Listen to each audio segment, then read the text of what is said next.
Bismillahirrahmanirrahim. Assalamualaikum warahmatullahi wabarakatuh. Kita teruskan lagi perbincangan berkenaan dengan pesanan Ibu Wisni.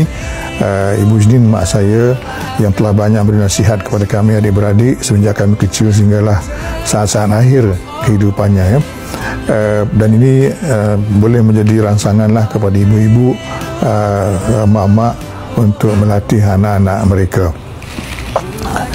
Yang kelima ni adalah menjaga waktu, ya. Waktu ni amat penting sebab apabila dia berlalu tak boleh diambil balik, ya, tak boleh di generate balik ataupun dipinjamkan, ya, dipinjam ataupun didapatkan semula. Dia habislah, ya.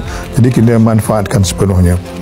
Dalam berkenaan dengan waktu ini, Nabi Sulaiman telah menunjukkan satu contoh dalam banyak contoh dalam Quran bagaimana waktu yang singkat itu perlu dimanfaatkan sepenuhnya. Dia selalu mengumpulkan semua rakyat dan semua jentera pentadbiran dia, dan satu pagi dia nak buat macam briefing lah, kumpulkan semua bala tentera dan juga pegawai-pegawai dia yang terdiri daripada macam-macam makhluk. Tiba-tiba burung hudhud tak ada, ya. Dia patutnya semua kena ada. Bila dia panggil tu kena ada, tapi tak ada. Dan dia nak hukum burung hudhud ni, kan, tapi tak jadilah sebab burung hudhud boleh memberikan excuse ataupun alasan yang kuat, ya. Begitu juga ketika dia nak membawa singgasana Ratu Balqis, kan, dia nak tanya siapa yang boleh bawa dengan segera. Jin Ifrit kata boleh bawa dalam tempoh yang singkat lah. Tapi ada satu orang yang pandai ni, dia boleh bawa dalam sekelip mata je, dan berkelip mata Nabi Sulaiman dapatlah singgasana tu, ya.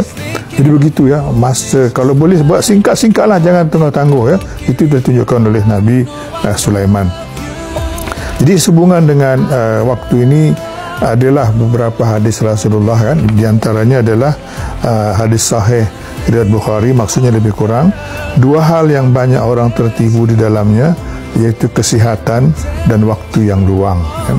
Dan juga satu lagi hadis Hasan riwayat Hakim, ya.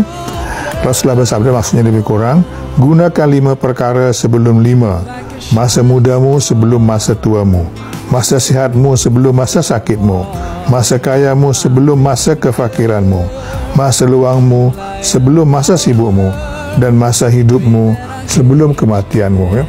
Jadi kita manfaatkan waktu sepenuhnya dan jangan sia-siakan. Sekian, Assalamualaikum warahmatullahi wabarakatuh.